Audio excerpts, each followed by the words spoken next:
is the exam is, I sort of designed it for about a 2.5 hour total time frame. So what I'm going to do is I'm going to open the window at 6. I'm going to close it at 9. You've got the same 3-hour period in which you will take the exam or can take the exam. So you can start a half hour late at 6:30. Hey, you can start at 7 if you want and take a chance that you can crank it out in 2 hours. That's up to you. But I will, and by the way, I will memorialize all of this in an announcement, if not tonight, then by tomorrow morning. And I'll make sure that all the chapters are up and all that sort of stuff so you can study. But here's the important thing.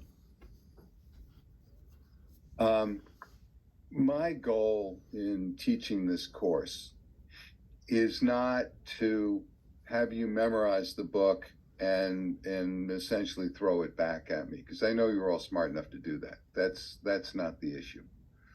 The issue is that I would like to help you think like a finance manager, like a senior finance professional.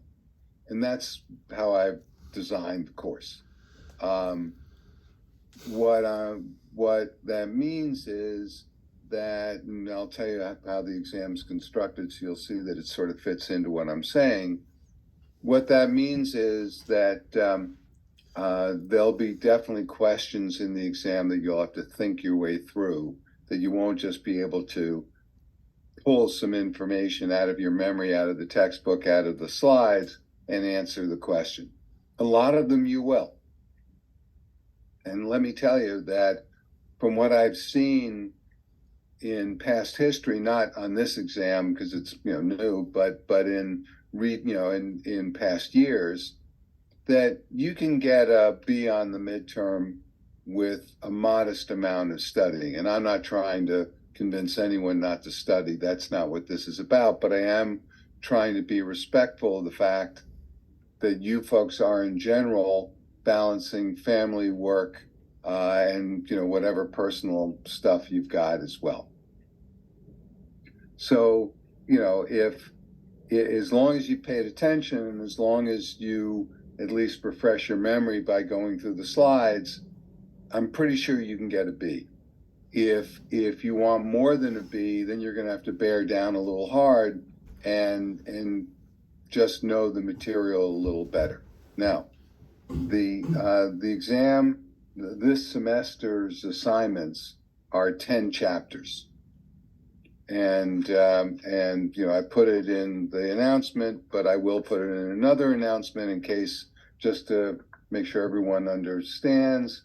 But it's 1, 2, 3, and then 11, 12, 13, 14, 15, 16, and 17. I will go through these chapters, or most of them, tonight as a form of review, sort of outlining some things that aren't important and outlining some things that are. The exam is constructed with 60 multiple choice questions, so approximately 6 per chapter. And there's a certain standard deviation to this. So some chapters might only have 4 or even 3, and some chapters might have 6 or 7, depending on the importance of the chapter. But attached to those 60 multiple choice questions are 2 essays. And again, I'm going to memorialize all this in an announcement for you. But the 2 essays total 40 points. So each multiple choice question is 60 points, and the 2 essays are 40 points. And this is why I say getting to an 80, 82, 84, which effectively is a B, it's hard, but it's not really hard. It's, you just got to pay attention. To get more than that, when I know you all would prefer A's to B's and certainly B pluses to B's, to get to that level, you got to be able, as I said, to think like a finance manager. So the 2 essays, one is longer than the other. The shorter of the 2 is more like a math question. Sure.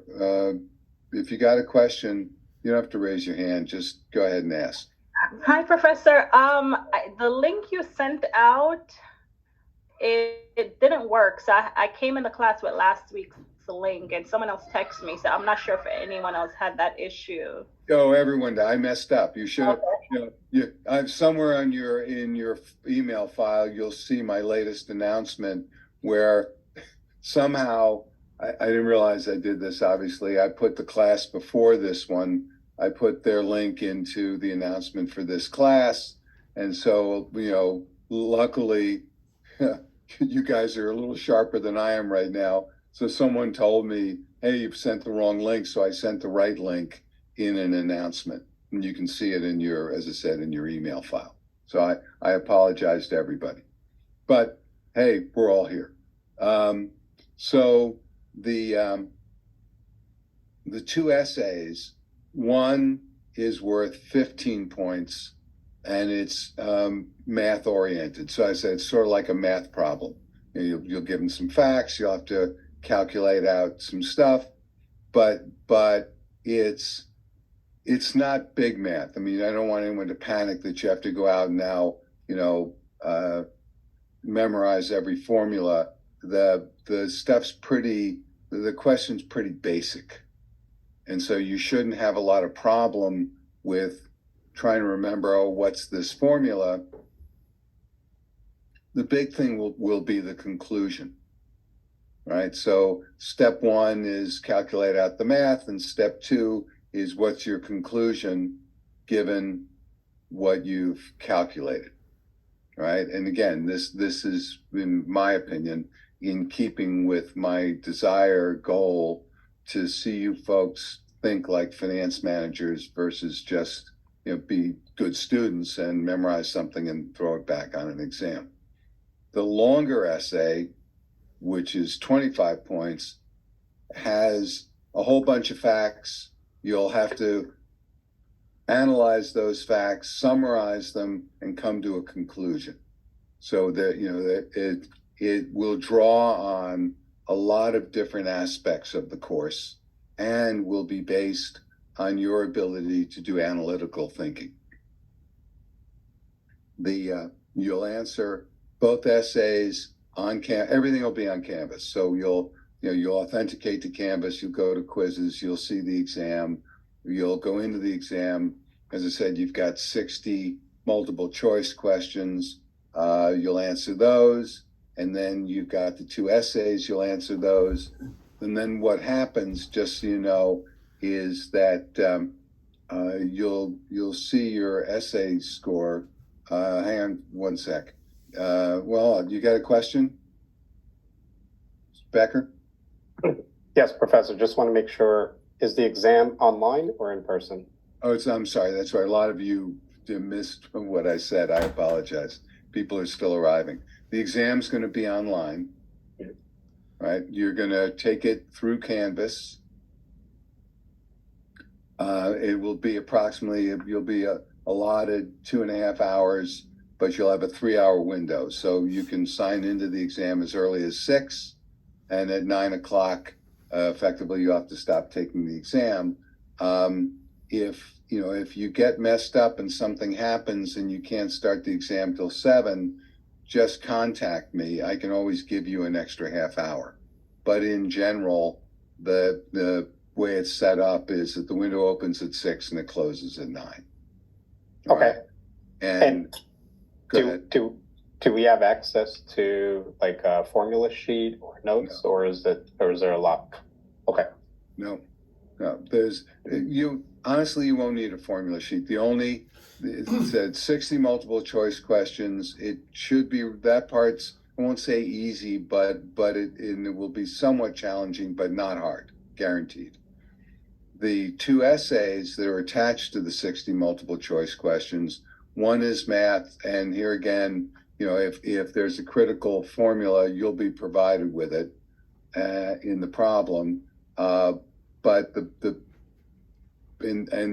two essays will be hand graded, so I will do it.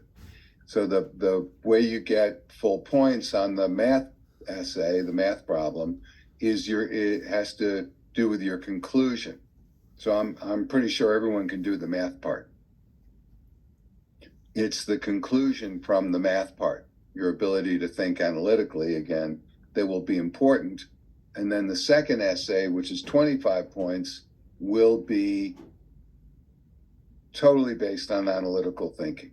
There will be no, there'll be, no direct reference back to any chapter, and it will be your ability to sort of coordinate in your mind all the stuff that we've studied and learned to come up with an answer. And here again, the summary part of it, the solution, will be the most important part to help you earn the maximum number of points. Right. Professor, quick Yes. question. So I was just thinking about it, right?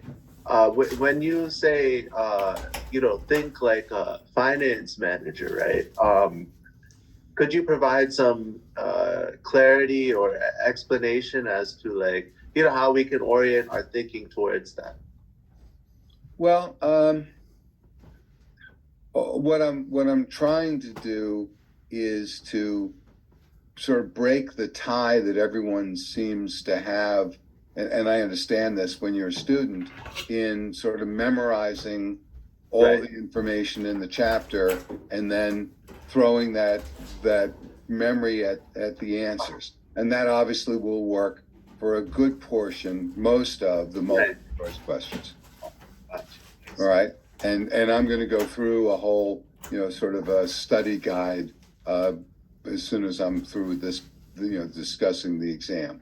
We'll go through a whole bunch of the chapters and we'll talk about, about what's important. So I'll try and help shape your thinking. But in general, what I want everyone to do is to understand this stuff enough that you don't really need to memorize it, right? That you can, as I said, think like a finance manager. And that's what the two essay questions sort of ask you. Can you think like a finance manager given this set of facts? What would you do? Right. Like Right? explain like a story. You'll write a solution and a summary. Got it. Okay, thank you. Appreciate it. You're welcome. Okay, so as I said, it's for the late arrivals, it's 10 chapters. So approximately 6 questions per chapter. Some chapters will be. Can this class be recorded? Yeah, hold on one sec. Sorry, I always keep forgetting to do that. I apologize. Recording in progress. Okay, there you go. Sorry. So 10 chapters, 6 questions per chapter. If you think about it, the chapters are all 15, 20, 25 pages. I can't drill down. I mean, I could, but I won't drill down very deep into each chapter. So what you're going to be questioned about are the important topics on a per chapter basis, which you can understand from the slides very well. So what I always tell people as sort of a guide to how to study is review the slides, which is relatively easy. And the slides obviously outline sort of the high points of every chapter. And then if there are things on the slides that you don't understand, refer back to the book. So let the book sort of be your reference library. And I think if you do it that way, it'll save you a bunch of time, and it'll make your studying more focused.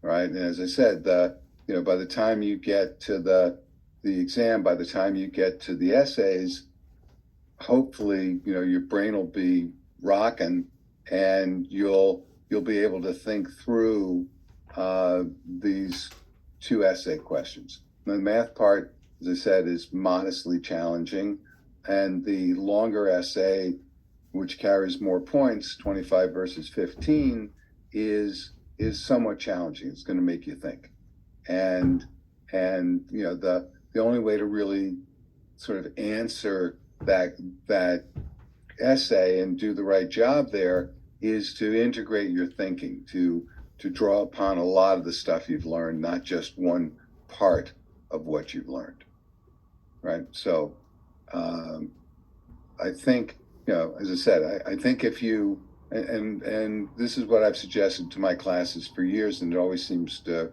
at least help some of the people, if not all, is review the slides first. Review the slides.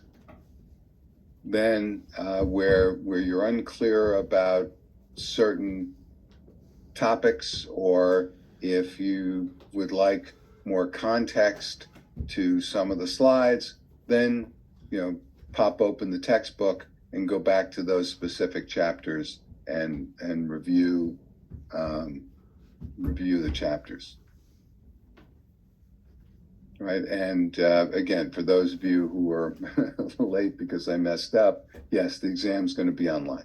It's going to be so you can take it from the comfort of your bedroom, and it will be you'll be taking it through Canvas. But as I said, you'll get another announcement from me. Mr. Becker, you have another question? Yes, just in terms of the essay, is the expectation that this will be more of a applied application of the concepts learned, similar to the case study example? Yes. Okay.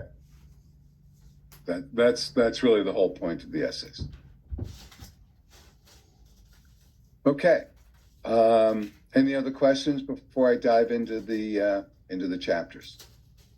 So, as I said, for those of you who arrived late, it's chapters 1, 2, 3, 11, 12, 13, 14, 15, 16, 17, 10 total.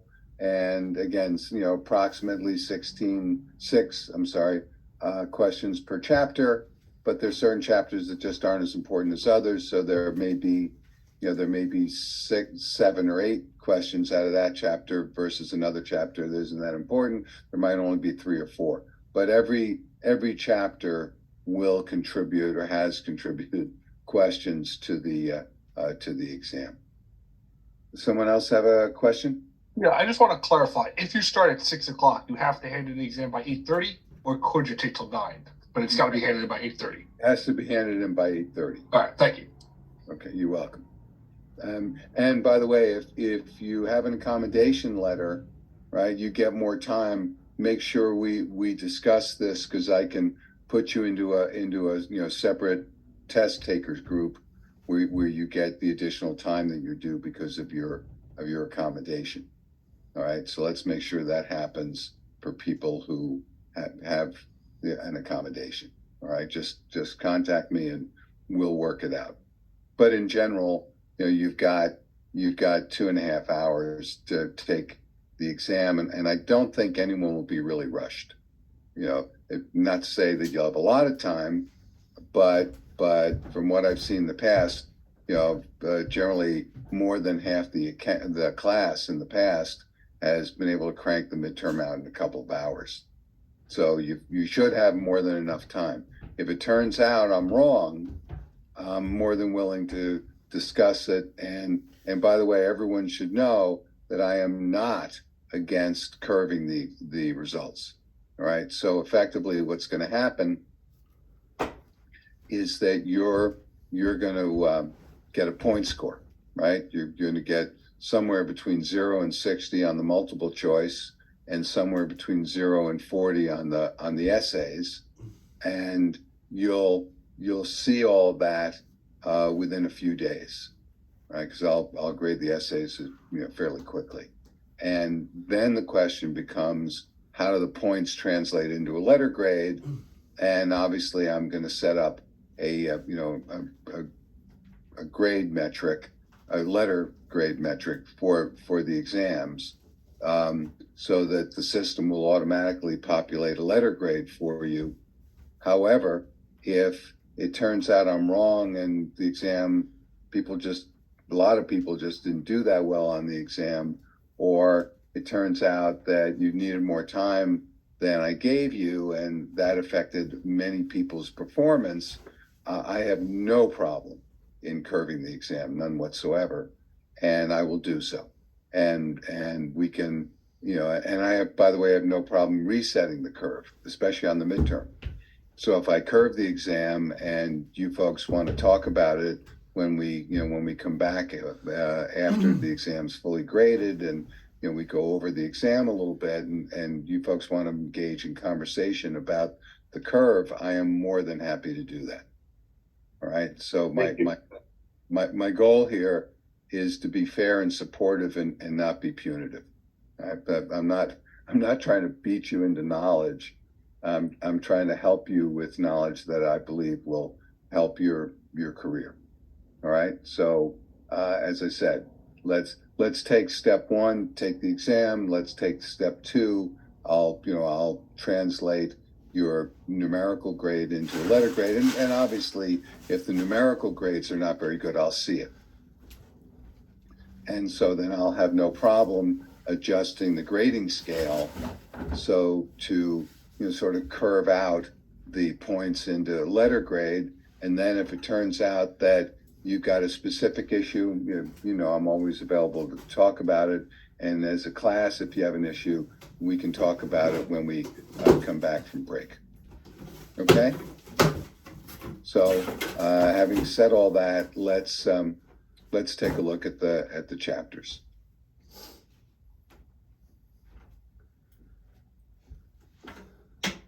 All right, so my view of the course is that the first three chapters are very important to the course. It sort of sets the stage, and a good way, I think, of studying are the first two slides.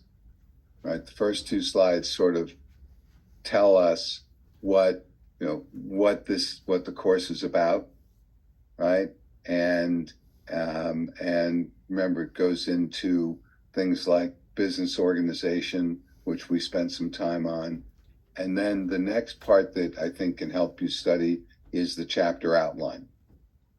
And so you can at least get a sense of what the main topics are. Then after that, if you look at the slides, or if you look at the slides first, you get a sense of how important all this is, right? Or what the important topics are. And as I said, I think chapter 1 is a pretty important chapter. It dives into topics like business structure and investments, and so it sort of sets the stage for the course, and it also should hopefully help with your thinking about what's important here and what's not as important, right? And so chapter 1, as I said, I thought was a fairly important chapter. Same thing, by the way, with hang on here, with 2 and 3. So let's take a look at 2. Right. So keep getting these power spikes. It's so weird. Sorry.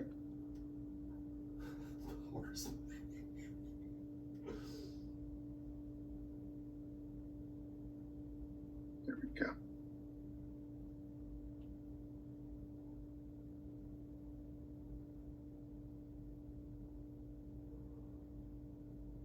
Two, you might remember, is sort of an accounting review.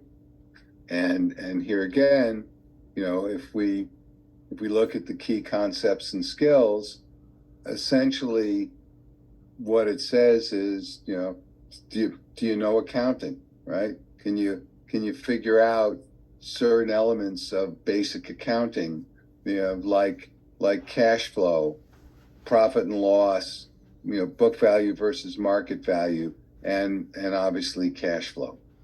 And so this stuff I also think is important, though, as I've said before, I'm not here to teach you accounting, but understanding the balance sheet identity, understanding its importance, especially, in keeping the shareholders happy, and at the same time understanding the importance of net working capital are important concepts in the course. So one is important because it really sets the stage for the course, and it dives into certain elements of the course, including the public market structures and public market jobs, but more importantly, the legal form of your business. Remember, running from sole proprietorship all the way to corporation, that's important stuff. Okay. Sole proprietorship to corporation.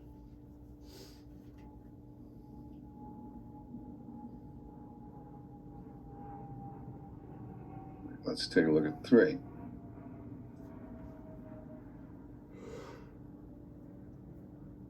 All right, so 3 is, obviously, you might remember more accounting. So, I mean, as much as finance and accounting, as you well know, are 2 different disciplines academically, functionally in the C-suite of a company, you're constantly utilizing knowledge from the accounting function to help manage the company into the future, which is sort of the finance function. So, as I said, chapter 1, big focus on your legal structure. Chapter 2, focus on accounting, and then chapter 3 is utilization of the output of accounting, right? How do you use the statements, and what decisions do you make, and gets into financial. This is where financial analysis starts to come in to into the process, right? So we almost start with basic business structure, then we proceed into accounting, and then we sort of merge accounting with finance. That's in 3. Right. Any questions?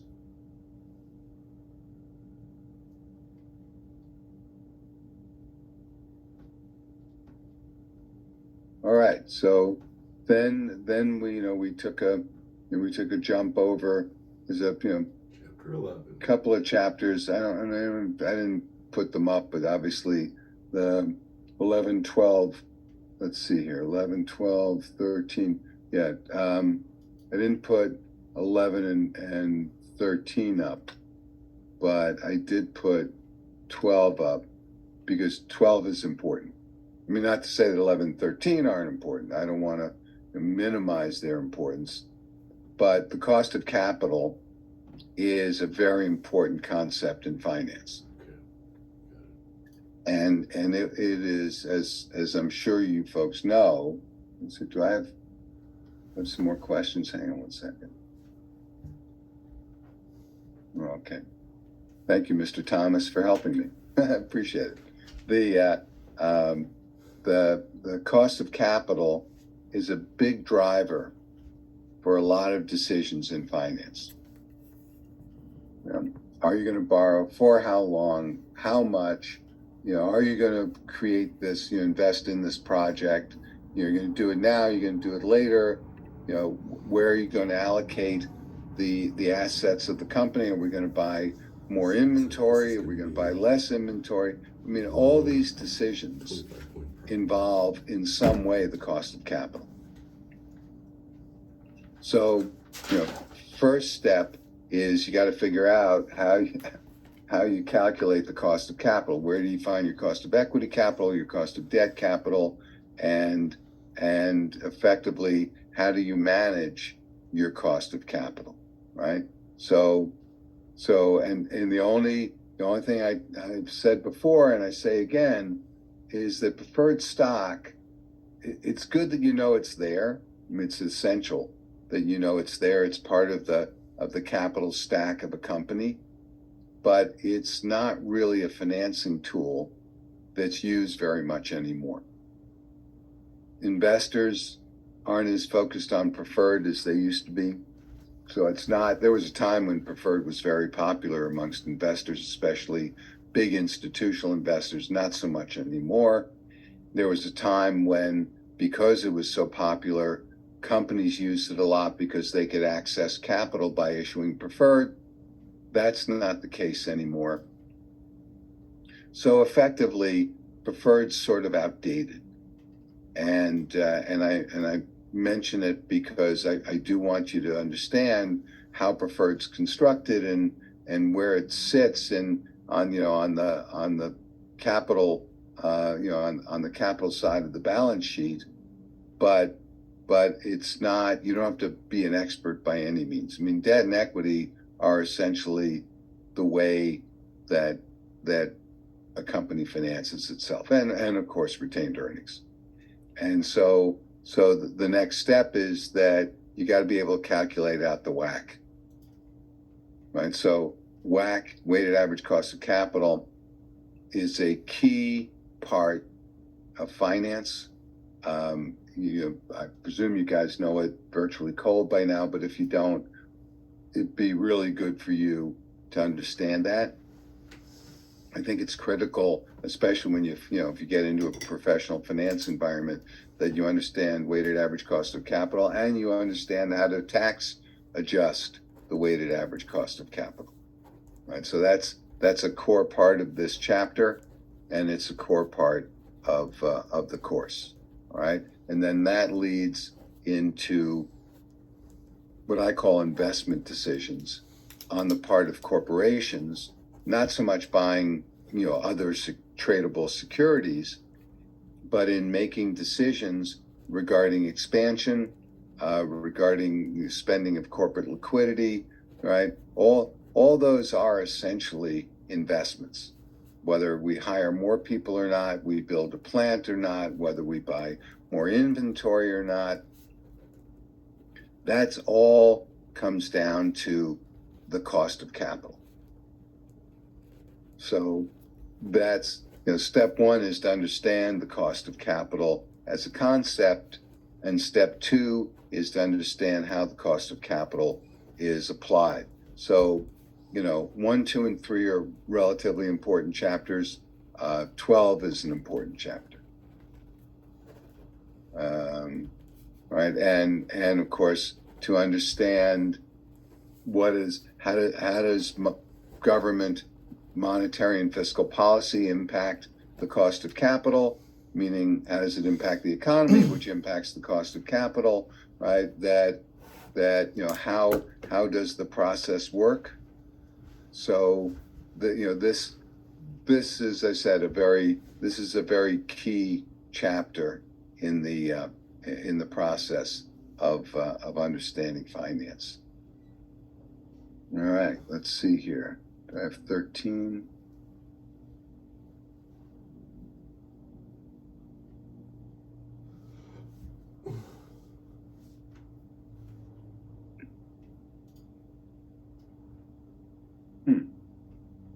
Thought I put 13 up. All right, well, okay, so I don't know why I didn't put 13 up, and but let's keep going and go to 14. Now,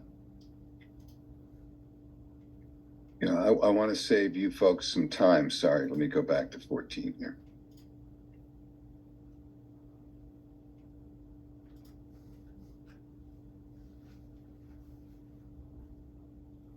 There we go.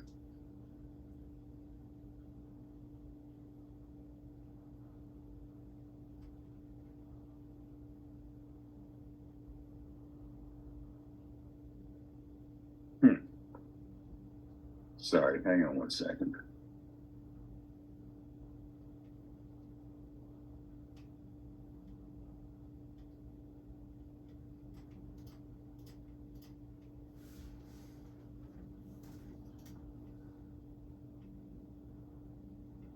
There we go.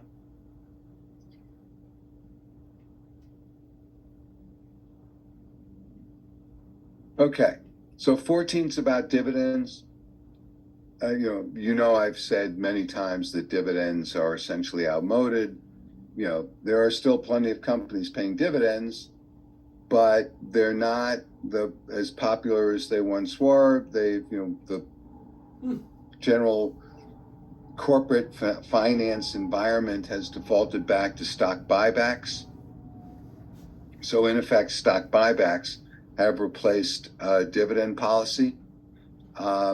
So effectively, I don't want you to go too deep into dividends, but on the other hand, I do want you to know how companies make a dividend policy decision, right? And how share repurchases work because they're the popular alternative to dividends, and most importantly, how all this works. All right. So what are the different types of dividends? And as I said, the chronology is very important. Understanding, how a dividend gets paid. So understand the process. Understand the different types of dividends, but you don't have to go deep into the dividend growth formula and its impact on the price of the market value of the shares, because the reality is that the market doesn't really care that much anymore. And again, just as taking a moment here to sort of restate things, the problem with dividends is that first of all, when companies pay dividends, they feel philosophically that they should keep paying dividends, and then they have to sort of admit, if they don't want to pay dividends in the future, they have to admit that the dividend is not going to be paid. That's going to cause attention to the company's operations. So management doesn't really like dividends. And from the perspective of the shareholders don't like dividends because A, they're taxed as current income, and B, that you can't decide how much of a dividend you get, you're told, and C, you can't pick the date where you receive the dividend, you get it on that date whether you want it or not. With a share buyback, you can participate or not. And if you do participate, then you're getting preferential tax treatment because it's capital gains, either capital gain or loss. And if it's a gain, of course, as you know, it's taxed at a lower rate than your current income. And so you can be in charge of the timing, you get a tax preference, and if you don't participate, the shares generally go up after a buyback because the market perceives that management thinks the shares are cheap, which is why they bought them back, and there are fewer shares outstanding, so things like the price-earnings ratio improves a little bit. So effectively, and that's because there's more earnings for fewer shares. So everyone's come to like stock buybacks, and as I said, dividends are somewhat out of favor in industries where there's low growth, like utilities. Dividends are still important, and the payout ratios are still very high, and so on. But given the focus of the market on growth stocks, people don't care that much about dividends. Reinvest the money in the company, drive earnings. Let's get the share price up. Let me enjoy capital gains where I've got a preferential tax treatment. You want to do a buyback, great, but don't pay me a dividend. So as I said, don't go too deep into this chapter. Please don't spend your time becoming an expert in the dividend growth model and so on, because A, I'm not going to test you on it, and B, it's sort of outmoded. All right, that's 14.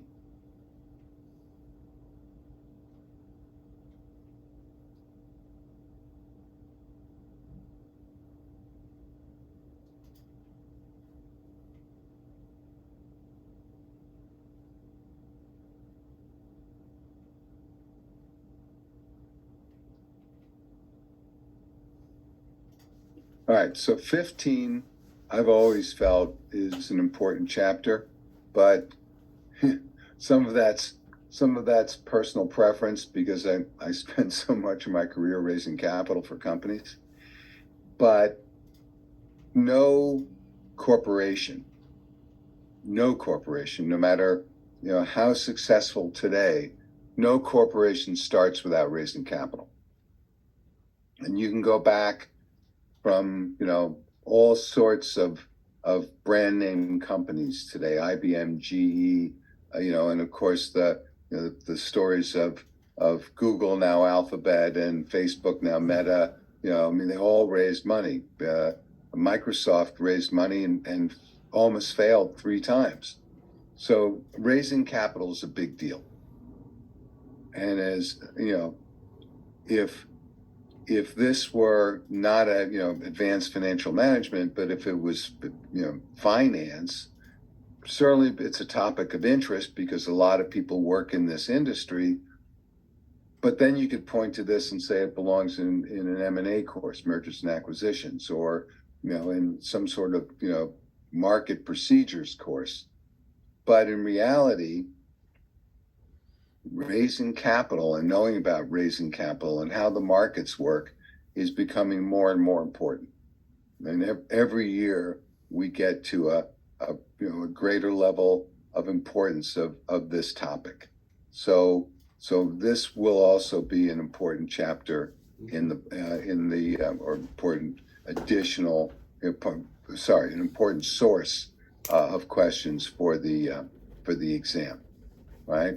And in here, as you know, there's a fair amount of knowledge about the process of going public and how you raise money at the beginning of a company's life using venture capital, right? And the one of the big things here that I just want to make sure everyone really understands is what is the process to sell securities to the public, right? How do IPOs work? As I told you, the whole underpricing thing is a smokescreen. And please don't get caught up in that because no one really cares anymore. It's sort of a fact of life in the marketplace. B, it actually has some positive aspects to it. So company management is nowhere near as negative or as sensitive to underpricing as it was 30 or 40 years ago, right? And I think that may also be in large part because the compensation package of senior management changed dramatically, I think back in the 70s into the 80s, where management started getting more stock as part of their compensation, which again, given the tax preference of capital gains makes a ton of sense. So the whole concept of taking the company public and having the shares be underpriced, which means that in the aftermarket, the shares traded up from the initial offering price, that's not a bad thing. And if you own a lot of stock as senior management, bad news is the company got not as much money as it could have. The good news is that you're a lot richer as a shareholder and senior management of the company, right? And so that's why this underpricing issue is not as important. So, the book, I think, makes too much of it. Don't worry about it. I mean, you may be asked what underpricing means, but you're not going to have to go through a long explanation of the impact of underpricing, right? Certainly the cost of issuing securities is important. Issuing debt, issuing equity, understanding the difference, that stuff is an important part of this process. And as I said, an understanding, who plays what role and how does management integrate with the intermediaries like the investment banker, that's important stuff to know, right? And as I said, I've always felt that Chapter 15 is important because a lot of people either now work in that industry or would like to. So 15's, as I said, 15's an important chapter in the exam. All right, let's see. I think we've got 16 and 17 left.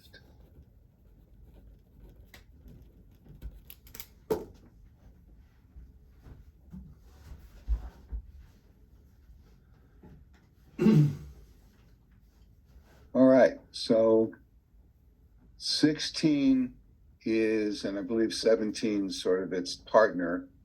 16 is a key chapter in the course. It's all about short-term cash management, short-term financial planning.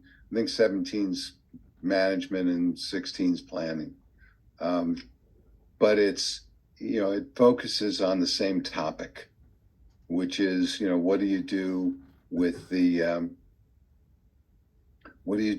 cash flow of the company? Where do you get it? How do you spend it? What's the impact of spending it? These are key issues for financial management, right? Well, essentially, where are you going to get your cash this year, this quarter, this month, right? And then what are you going to do with the cash? And what's the impact of what you decide to do, right? So, just as a quick example, if you're not going to decrease your current liabilities, meaning you're not going to pay your bills, but you're going to increase your long-term fixed assets, then you could run into a liquidity squeeze because the money gets tied up in fixed assets, not so easy to liquidate. You've got to go borrow some money. And if for some reason that financing is not available, the company's going to have some severe problems. So it's understanding where you're going to get the cash and understanding how you're going to spend the cash and understanding why you're going to spend the cash in a certain way. And that to me, this is why I think this chapter is very important. That to me is a key element of financial management. And this is, as a financial manager, this is sort of what you would think about every day. Do we have enough cash? If not, where am I going to get it? And once I get it, what am I going to do with it? Right? And part of that has to do with planning, and part of it has to do with just management. And so, part of this, as you know, is understanding where your business is using the cash. So, understanding where you're going to get the cash is one thing. Understanding where, as management, you would like to spend the cash is another. But the business has needs. It's the operating cycle. And so understanding what that operating cycle is and how it uses cash and how it generates cash is, again, a key element in financial management. So this too is an important chapter, right? And so understanding what's the operating cycle, what's the inventory period, the accounts receivable period, right? How do you calculate out the cash cycle, right? The operating cycle, your inventory period. These are all important parts of this course. Because once you understand this, you can operate a business. Right? This combined with, starting with what legal form are we going to use, which, today sort of business societies already answered that question. You're going to use a corporation. They're easy to start. The cost is low, but at least understanding the options is an important thing, right? And certainly it's an important part of history. But given that you're probably going to be in corporate form when you're running your company, now the question becomes, right? How are we going to fund this thing up? It's chapter 15. And okay, now that we've gotten funding, how are we going to manage the cash flow so we don't run out of money? Because if we do, we have already seen what happens, right? We've already seen major companies go under because they ran out of money, right? And this, I think I mentioned when we were, sort of looking at these chapters, and go back to the mortgage crisis. If the government hadn't stepped in, a couple of the major banks would have failed. If they failed, then the car companies would have failed. A couple of major real estate companies would have failed. Unemployment probably would have cranked up to 25 to 35%. That would have essentially bankrupted Main Street in every town in America. So all those little shops that employ people, the diner, the dry cleaner, even the auto repair shop, those places all would have gone out of business. And the banks, we've already seen that the banks overhired during the boom. Well, let me tell you what, they would have been laying off people like crazy just to survive.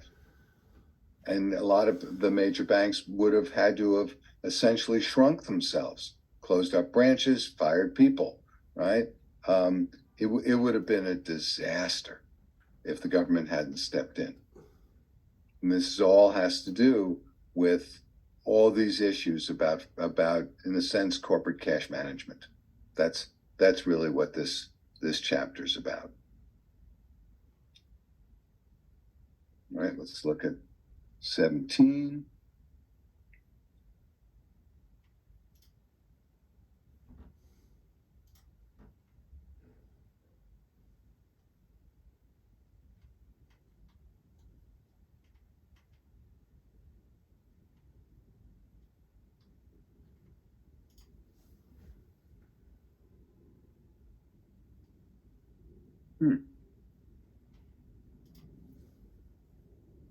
Sorry, here we go. Sorry.